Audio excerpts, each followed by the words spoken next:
그러니까 박근혜 대통령과 함께 했던 차례차례 불출마 선언을 해요. 누가 불출마 선언을 했냐? 부산의 허태열, 대구의 홍사덕, 대구의 박종근, 대구의 이해봉, 그리고 김포의 이경재. 이게 다 4선, 5선, 6선 하던 국회의원들입니다. 이 사람들이 불출마 선언을 합니다. 그리고 당시 당에 나가 있었던 그 서청원, 친박연대 대표도 백의종군 선언을 하거든요. 이렇게 하면서 이 박근혜 비대위가 박근혜를 대통령으로 만들기 위해서 친박 중진들부터 불출마 선언을 하고 자기 몸을 던져서 길을 여는 거죠. 그 선거에서 100석도 못할 거라고 하던 예상을 깨고 152석에 과반을 하거든요. 그래서 박근혜 비대위원장이 그 총선 압승을 이끌어내면서 박근혜 대망론을 만들어내고 대통령 선거까지 이제 달려갑니다. 그러니까 그 자유파는 그 공천혁명을 해왔는데 진흙탕 싸움처럼 한 게 아니라 이렇게 아름다운 퇴장을 통해서 흐름을 만들어내면서 해온 전통이 있다는 거예요. 그러니까 지금도 민주당 쪽은 25%가 목표예요. 현역 의원 25%를 교체하겠다는 게 목표고, 한국당은 최소 50%를 교체하겠다는 것이 목표입니다. 이미 공개적으로 황교안 대표가 여러 차례 얘기했습니다. 최소 50% 이상의 현역 의원을 교체하겠다. 우선 교체율에 있어서 2배 이상입니다. 그 다음에 두 번째는 이것을 막 이전 투구하는 방식이 아니라 불출마 선언을 쭉 릴레이하는 방식으로 해서 분위기 잡아서 아름답게 하겠다. 그래서 지금 11명째 불출마 선언을 한 상태입니다. 질문은, 그런데 그 11명째 불출마 선언이 주로 PK에서 이루어지고 왜 TK에는 아직 한 명도 없냐? 이게 질문이에요. 제가 TK 분들을 제가 함부로 막 이렇다 저렇다라고 얘기할 그런 자격은 없지만, 제가 이해하는 이제 TK의 정서라고 하는 게 이런 것 같아요. 하여튼 말을 잘 안 하더라고요. 네? 말을 잘 안 해요. 싸울 때 보면은 끝까지 말 안 하는 사람이 이기더라고요. 그냥 막 참고만 해요. 네. 속으로 다 생각이야, 하지만. 그래서 좀 느리다고 생각해요. 이게 충청도 사람들 말 느리다고 그러는데 충청도 사람들보다 더 느린 게 TK다. 네. 그리고 마지막까지 이제 엉덩이가 무겁게 버티고. 그런데 그렇다고 해서 결단할 때 결단하지 못하냐? 그건 아니다. 예, 그래서 좀 느릴 뿐이지 할 거다 이렇게 봐요. 그리고 일단 시작되면 PK보다 TK가 훨씬 더 불출마 선언을 제대로 할 거다 이렇게 생각해요. 그래서 제가 때를 기다리고 있습니다. 이 TK에서 불출마 선언이 누군가 한 사람이 총대 메고 시작하면 대거 할 것이다. 제가 아까 2012년에 친박 중진들의 불출마 얘기했죠. PK는 허태영 혼자 했어요. 그런데 TK는 홍사덕, 박종건, 이해봉 3명이나 했대요. 그리고 경기도 김포의 이경재. 이렇게 한 거예요. 그래서 저는 이번 선거에서도 TK의 불출마가 제일 많이 이루어질 거다 이렇게 생각합니다. 누가 촉대를 매냐? 이제 그 점이 남아있고, 저는 1월 말 2월 초 정도부터 TK 쪽에서 시작될 거라고 제가 느끼고 있어요. 근데 곽상도 의원이 한 일주일쯤 전에 당이 요구한다면 나부터 불출마하겠다 이랬잖아요. 기억하죠? 예. 그러니까 다들 야 너가 왜 불출마하냐? 예? 곽상도는 어떻게든 다시 출마시켜야 된다. 예? 이미 옥석을 다 가리고 있는 거잖아요. 자유파 국민들이. 예? 지금까지 불출마를 11명인가 했는데 2명은 이 사람들이 왜 불출마를 하냐. 다시 당에서 명령해서라도 출마시켜야 된다고 하는 사람이 거기에 2명이 섞여 있어요. 끼어 있어요. 누구예요? 예? 이미 불출마 선언한 사람들 중에 자유파 국민들이 보기에 출마시켜야 된다. 번복시켜야 된다. 했던 사람이 2이 있어요. 하나가 김도읍이야. 김도읍. 부산에 김도읍. 또 하나가 최연애. 이 사람은 비례대표지만 지역은 대전이에요. 이 김도우 의원과 최현애 의원이 불출마를 선언했는데 여러 자유파 국민들이 이 두 사람은 당이 나서서 설득해서라도 출마시켜야 된다고 그랬어요. 이유는 딱 하나야. 잘 싸우잖아. 좌파들하고 잘 싸우잖아. 김도우만큼 잘 싸우는 사람이 어디 있고 최현애만큼 잘 싸우는 사람이 어디 있나. 최현애라는 사람 아세요? 누군지 아세요? 예. 이 문재인 좌파 정권에서 탈원전의 이 탈원전 정책, 잘못된 탈원전 정책과 가장 치열하게 싸운 사람이 최현애 의원이에요. 네. 그래서 이 사람이 탈원전 정책을 중단시키기 위한 범국민 서명운동을 그동안 전개해 왔어요. 오케이 아톰이라고. 아톰은 이제 원자력이라는 영어입니다. 오케이 아톰. 원전으로 가야 된다는 뜻이죠. 48만 명인가가 서명을 했습니다. 이 국회의원 한 사람이 시작하는 운동인데 국민 48만 명이 서명을 할 정도로 이게 대중성이 있는 운동으로 전개됐어요. 그러니까 이렇게 싸울 줄 아는 사람들이 거죠. 그래서 김도우 의원과 최현애 의원 두 사람은 그러니까 당 지도부가 나서서라도 번복시키고 당의 명령에서 출마시켜라 이렇게 얘기합니다. 곽상도 의원이 불출마를 할 수 있다 원칙적인 얘기를 했지만 곽상도가 왜 불출마해야 되냐? 대구 경북에서 다시 국회의원 도전해야 할 사람으로 영순위가 당신이다. 이렇게 이제 대구 경북 지역의 민심이잖아요. 그러니까 제 말씀은 옥석은 이미 다 가지고 있다는 거예요.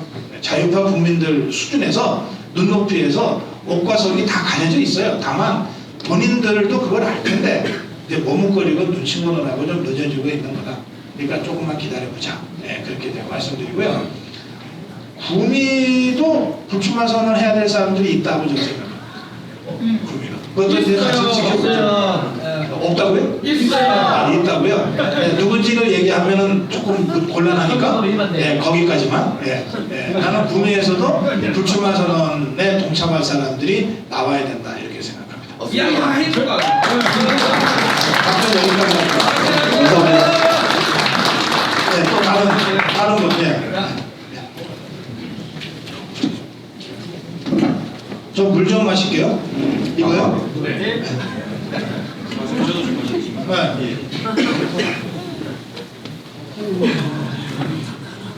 자, 하세요. 네. 저는 구미에서 지금 일을 하고 있는 금홍대 졸업생인데 간단하게 좀 질문을 드리면은 네.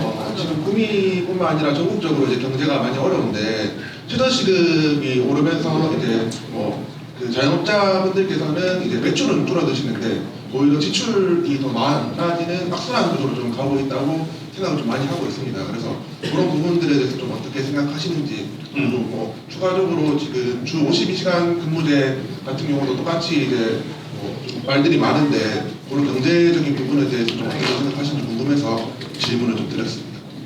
답변하세요. 네, 내가 잘 몰라서. 제가 또 아주대학교 졸업했는데 경제학과를 전공했습니다. 예. 공부를 열심히 한 건 아닌데 답변드리겠습니다. 저는 이 소위 소득 주도 성장이라는 이 포퓰리즘이 이 나라를 우리나라의 성장을 좀 먹는다고 생각을 하고 있습니다. 일할 수 있는 이 시장 경제 체제에서 일할 수 있는 사람의 일할 수 있는 시간을 제한하고 최저시급을 그렇게 갑자기 급격스럽게 올려버리면 어떻게 자영업자들 소상공인 여러분들께서 감당을 할 수 있겠습니까? 제가 현장을 다녀보면 정말 이제는 신음소리를 넘어 이제 비명소리를 지르십니다. 그리고 제가 예비후보 등록을 하고 선거운동을 하러 가서 명함을 드리기도 정말 죄송스러울 지경이고 우리 구미만 보더라도 골목 상권이 아니라 중심 상권에 한 집 건너 한 집이 지금 임대비합입니다. 그 정도로 심각한 상황입니다. 그래서 제가 이번에 제 생각은 이 소득 주도 성장을 완전히 틀을 바꿔서 저는 이제 성장 주도 복지로 나아가야 된다 그렇게 생각을 하고 있습니다. 그래.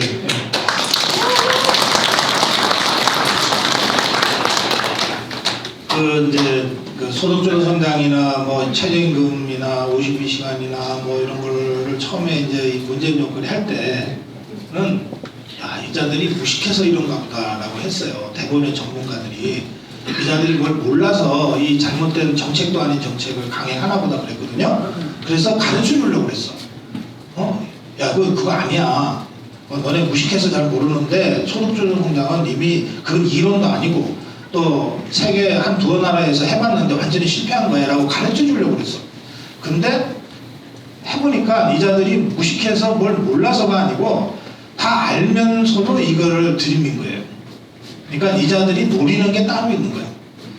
이게 자유시장 경제를 발전시키자, 한국 경제를 발전시키자고 하는 목표는 같은데 방법이 다르다 그러면 토론이 되지만 이 자들이 한국 경제를 발전시키려고 뭘 정권 잡은 자들이 아니다라고 이제 우리가 3년 만에 알게 된 거지. 맞습니다. 네. 대한민국을 자유민주주의를 발전시키고 시장 경제를 발전시키고 국민을 행복하게 하려고 정권 잡은 자들이 아니다. 이게 이제 3년 만에 우리가 확인한 거지. 이 자들이 저 대한민국을 북한에 갖다 바치려고 정권 잡은 자들이구나. 네? 맞습니다. 이거 70년 동안 유지되어 왔던 한미동맹을 와해시키고 중국 쪽으로 갖다 붙이려고 정권을 잡은 자들이구나. 이렇게 알게 된 거지. 그리고 대한민국 전체 국민을 잘 살려고 정권 잡은 게 아니라 자기들 편, 민노총, 정교조, 네? 주사파, 이 대한민국 국민의 10%밖에 안 되는, 20%밖에 안 되는 자기들끼리 잘 먹고 잘 살려고 정권 잡은 거구나. 이걸 우리가 알게 된 거라. 그래서 맞습니다. 이번에 그 조국이 사태는 이자들의 그 정신 상태를 아주 그런 적나라하게 보여주고 있는 거예요. 이자들이 얘기하는 공정은 대한민국 전체 공정이 아니에요. 그 20% 자기들만의 공정이에요. 이자들이 얘기하는 무슨 저 과정이 정의롭고 어쩌고저쩌고 하는 거는 자기들만의 과정이에요. 예, 그 점이 이제 확실해졌기 때문에 이대로 놔두면 이제 이번 총선에서 또 좌파들한테 다수당 자리를 주면 어떻게 되냐? 이제 진짜 나라 뺏기게 생겼다. 이렇게 이제 다들 우리가 알게 된 거죠. 3년 만에 경험 속에서 알게 된 거죠. 그래서 나라 뺏기지 않으려고 다들 일어난 거예요. 작년 10월에 솔직히 얘기해서 뭐 한국당에 예뻐서 다들 광화문에 가신 건 아니잖아요. 예? 나라가 진짜 망할 것 같으니까 예? 그래서 다들 광화문에 가신 거잖아요. 그러니까 그 자유파의 힘으로 올해 총선 일단 하여튼 무조건 이겨야 돼. 그래야 소득주도 성장 같은 거를 더 이상 밀어붙이지 못하게 만들 브레이크를 우리가 가질 수 있어요.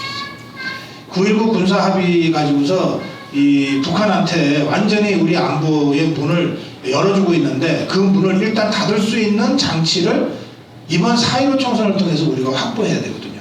그러니까 이 4.15 총선 승리는 한국당 응원하자고 하는 거 아니에요. 무너진 나라를 이 정도 상태에서라도 일단 버텨내기 위해서 4.15에서 우리가 일당을 해야 된다. 과반을 해야 된다. 160도 해야 된다. 그렇게 저희들이 주장하고 있는 겁니다. 자, 제가 우리 그 김찬영 예비후보니까 이제 총선 출마하려고 지금 이제 등록하고 뛰잖아요. 예, 이 우리 김찬영 후보한테 저는 그렇게 이제 총선을 의미를 부여하고 있는데 중요한 건 이겨야 되는 거잖아요. 그렇습니다. 그래 어떻게 하면 이길 수 있어요? 박사님 아까 말씀하셨듯이 우리가 이제 청년 세대들에게 많은 외면을 받고 있는 것도 사실입니다. 그리고 저는 그 세대적 어떤 특수성과 그런 공감, 소통을 통해서 우리 당에 기여를 할 수 있는 여러 가지를 준비해 왔습니다. 박사님 말씀 중에 아까 조국 관련 말씀을 하셨습니까?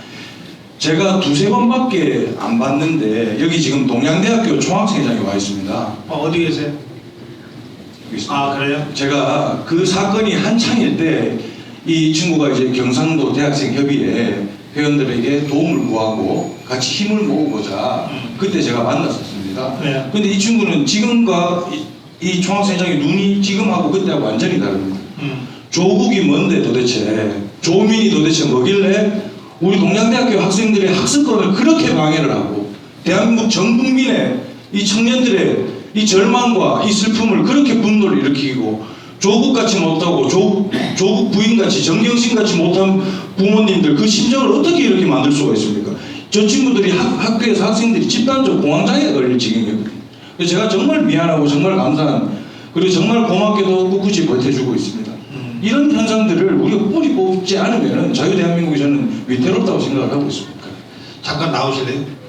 네.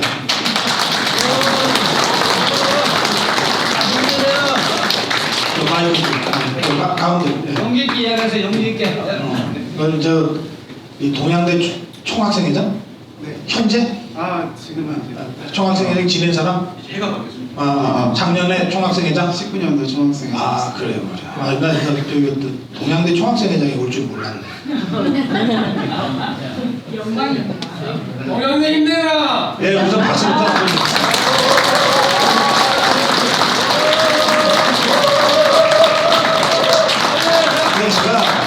이 동양대 조국이 사태가 터지고 나서부터 동양대와 관련된 논평을 여러 수십 번 했는데 혹시 들은 거 있어요? 네, 그럼 이제 내가 지금 해줄게. 네, 지금 해줄게. 내가 이제 고정국 TV에서도 그러고 TV 조선에서도 제가 그랬어요. 대한민국 최고 명문이 동양대학교가 됐다. 제가 그렇게 논평했어요. 어떻게 생각해요? 최고 명문대학이 됐다. 동양대학교. 유명하네. 그 기사는 그럼 막상 다니는 학생은 잘 몰랐구나. 그 기사는 네? 서울대 아니, 자 대학교라고 하는 게 말이에요. 예? 대학교라는 게 예? 그 사학의 경우에는 그 학교 재단이나 총장이 얼마나 훌륭한 사람이냐, 교수가 얼마나 훌륭하냐, 학생이 얼마나 훌륭하냐, 이 세 가지 갖고 평가하는 거예요. 예? 고등학교까지는 학교의 교육의 3주체 그러면 교사, 학생, 학부모지만 대학으로 가면 이제 학부모는 빠집니다. 예. 대학생까지 학교에다가 뭐 손잡고 데려다 주진 않잖아. 예. 그래서 대학을 평가할 때는 특히 사립대의 경우에는 동양대 사립대죠. 경우에는 재단, 교사, 교수, 학생 이거예요. 자, 그런데 서울대보다 동양대가 낫잖아. 총장. 저 서울대 총장 봤죠? 청문회 나와서 어버버버하고 말도 잘 못하고. 대한민국의 어떤 대학 총장이 최성해 총장만큼 용기 있게 나섰단 말이에요. 그러니까 최고의 총장입니다.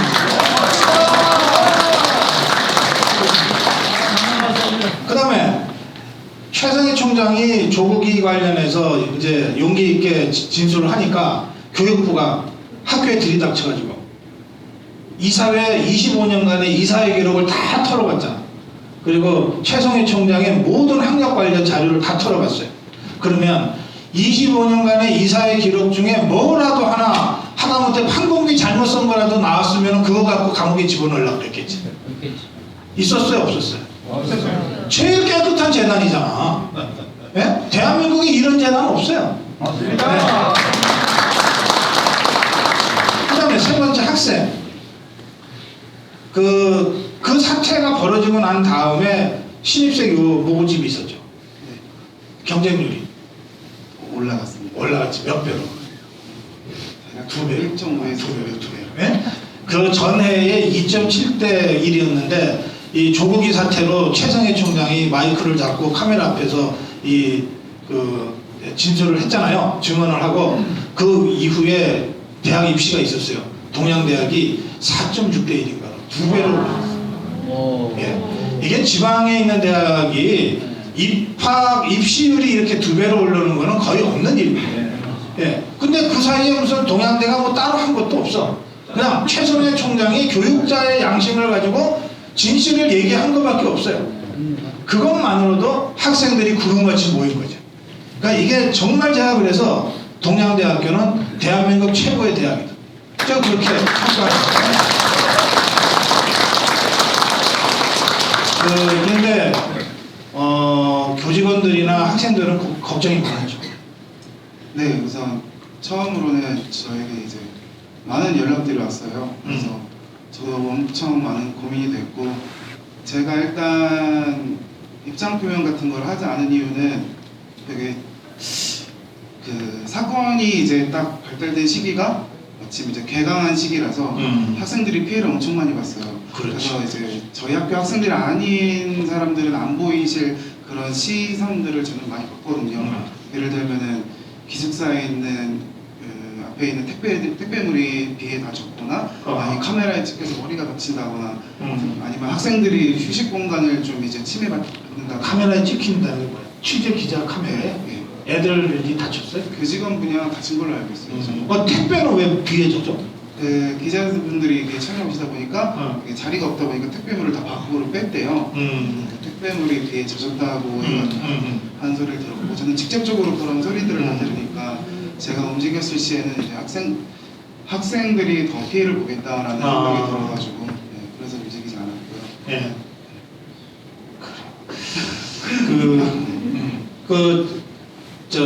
제가 다음 주인가 영주에 갑니다. 예, 영주에. 예, 가는 길에 제가 최성희 총장님 시간 되면 밥 좀 사주세요. 그래서 같이 밥 먹으려고 그래요. 예, 그 영주에 오세요. 예? 예. 그 최성희 총장이 한 20년 전인가 10여 년 전에 저는 간 이식 수술을 했어요. 상당히 많은 부분 간을 이식을 해가지고요. 그래서 조금만 스트레스가 와도 이게 그러니까 면역 체계에 문제가 생기죠. 그렇게 해서 거의 무균실에 들어가서 이게 입원 치료를 해야 될 정도로 건강이 굉장히 안 좋은 상태입니다.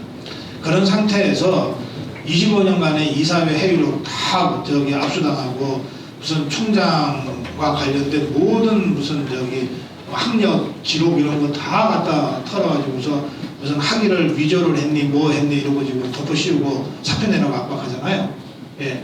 그 최성희 총장이 지금 거의 절반 이상은 병원에서 들어가서 치료받으면서 이 상황을 버티고 있어요. 그런데 그리고 이미 지금 동양대학 재단이 학교가 9개거든요.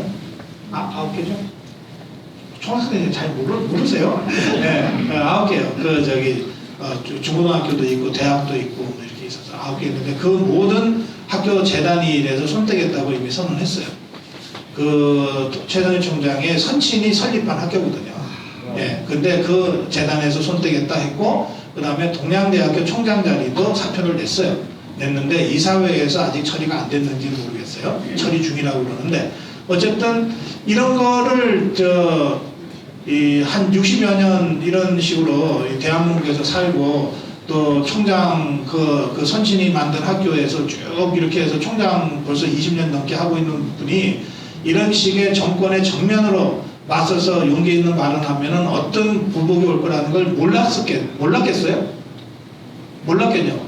다 안단 말이에요. 작은 구멍가게 하는 사람도 세무서원한테 인상 쓰면은 그 다음에 어떻게 되는 거 아는데 우리가.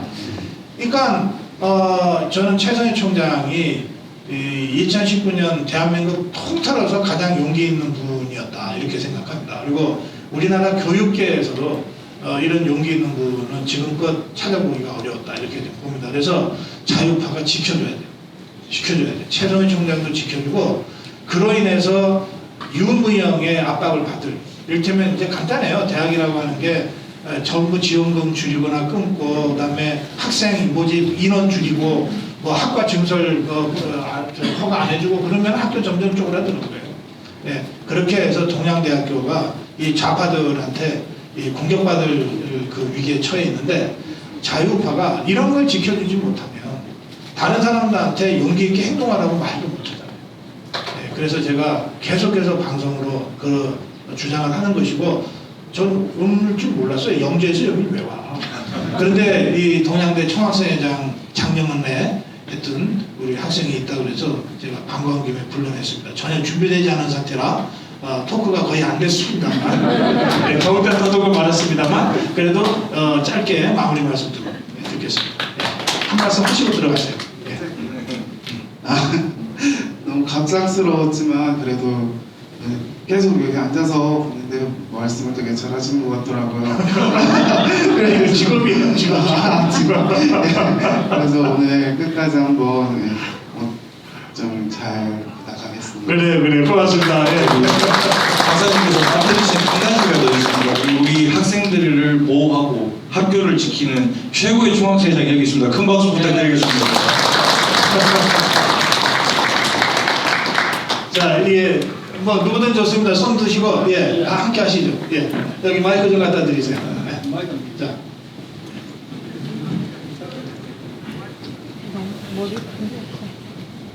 국민 시민 여러분 안녕하십니까? 반갑습니다. 저는 이 지역 신평 강평지구 도시개발 사업을 하고 있는 조합장 이규원입니다. 네, 안녕하세요. 저는 김찬영을 잘 모릅니다. 네. 오늘 저는 여야를 떠나서 이 자리에 네네. 왔는데 과연 우리 고성국 박사님 얘기보다는 과연 김찬영 후보가 어떠한 자질을 갖고 있는가 한번 몇 가지 제가 질문이 되겠죠. 예, 물론입니다. 왜 검증하세요? 예, 그래서 저는 좀 옆으로 빠져 있어요. 우리 젊은 청년들 많이 왔는데 검증이 되겠죠. 네. 예. 오늘 이제 보니까 참 우리 백천봉 전 도의원 모시고 또 남영은 전 시의원 모시고 박수. 예, 박사님. 전 복지회관 조상배 우리 관장님도 오시고 또 김성희 원장님, 우리 김상희 전 농협경제회장 오시고 막 굵직굵직하다 다 왔습니다. 예. 아니 검증하셔야지 왜 소개를 하셔요? 예. 그래서 우리 최성모 우리 구미시 산악회장도 오시고 저는 그 역사는 결의의 가슴을 안고 강물처럼 흘러가는데 우리 이제 국정가전 안보와 경제 두 가지 축을 가지고 있습니다. 저는 구미 문제를 심각하게 지금 바라보고 있는데 실제 우리 구미가 42만이 어제 아래부터 이제 인구가 이제 깨지고 굉장히 여러 가지 경제 사정이 좋지 않습니다. 그래서 과연 우리 구미 1,100만 평, 3,251개 기업이 있고 750개 중소기업이 있습니다. 과연 구미 경제를 살릴 만한 그런 보강과 대책 가지고 있는지 첫째 그 한번 답변 주시고. 그래요. 이제 우리 구미가 이제 공항의 도시가 됩니다. 통합 신공항이 곧 결정이 되고 우리 구미에 가장 부족했던 것, 이 내륙 도시에 박정희 대통령이 공단을 건설하지 않았다면 구미가 산업화의 중심, 기적의 중심이 될 수 없었습니다. 이 공항 도시에 발 맞추어서 곧 결정될 통합 신공항에 맞추어서 구미가 물류와 여러 가지 산업 구조 조정을 통해서 체질 개선에 나서야 된다고 생각을 합니다. 그리고 지금 4차 산업혁명에 관련된 모든 기반 산업들이 구미에 있습니다. 지금 공동화 현상이 일어나고 있는 우리 수출탑이 있지 않습니까? 사무실 앞에 1공단부터 시작을 해가지고 4차 산업 플랫폼으로 4차 산업 플랫폼 기반 사업으로 그리고 청년 창업 취업 특구로 스마트 상단으로 변화시켜야 된다고 저는 준비를 하고 있습니다. 그래요. 예, 답변 감사합니다. 이어서 제가 구미 시민의 한 사람으로서 이해 안 가는 게 하나 있어요. 무엇이냐 하면은 우리 42만 시민 중에 여성이 반인데 구미 그래 여성 복지 회관이 없더라고. 그 기가 차요. 전국에 250개 지방 정부가 있는데 여성 복지 회관을 가진 도시가 무려 80개 넘습니다. 여성 발전 기본법에 의한 여성의 권익이 지금 신장 기타 여성들이 할 수 있는 여성 복지회관이 없는데 과연 우리 후보께서는 예비 후보께서는 우리 여성 복지회관을 한번 추진하는 의향이 있는지 어떻게 생각하시는지 한번 의견 듣고 싶습니다. 여기 이제 선거 공약 같은 거 발표하면 선거법에 걸립니다. 그러니까 그러니까 예. 그 질문을 질문은 충분히 전달이 됐고, 예, 알겠습니다. 그 후보가 생각하는 여성 정책에 대해서 얘기 좀 해주시면 될 거예요. 여성 정책이 예. 그렇습니다. 우리 구미가 정말로 젊은 도시입니다. 또 젊은 도시고 역사의 도시고 여러 가지 이 방송에서 또 라이브로 진행되고 있기 때문에 박사님도 지적해 주셨듯이 제가 공약에 대해서는 말씀을 언급을 할 수 없는 점 이해해 주시고요. 지금 우리 조합장님하고 충분히 같은 견해를 갖고 있습니다. 예. 알겠습니다. 그리고 우리 지금 구미에 이제 마지막 질문으로 마지막 하겠습니다. 네. 구미의 청년들 이 사실은 구미는 어디 가도 갈 곳이 없어요. 구미에 원평구의 정비 지구 내에 금요일 불타는 금요일 하고 있는데 청년들이 갈 만한 곳이 없는 청년들이 네. 우리가 자리매김할 수 있는 정책이 있다면은 간단하게 한 말씀 부탁드리겠습니다. 예, 우리 구미는 이 도시 내에 금오산이라는 천혜의 명산이 있습니다. 그리고 이 구미 정중앙을 이 천혜의 낙동강이 가로지르고 있습니다. 수상자원 개발부터 시작해서 금오산 개발 등 그리고 지산업들이 저는 생명과 안전에 위협을 주지 않는 이상 과감하게 규제를 풀어야지 창업과 고용과 투자가 일어난다고 생각을 하고 있습니다. 그 부분에 대해서 깊이 고민해왔고 연구해왔고 준비해왔습니다. 예. 그래. 예, 좋습니다. 잠깐 박수.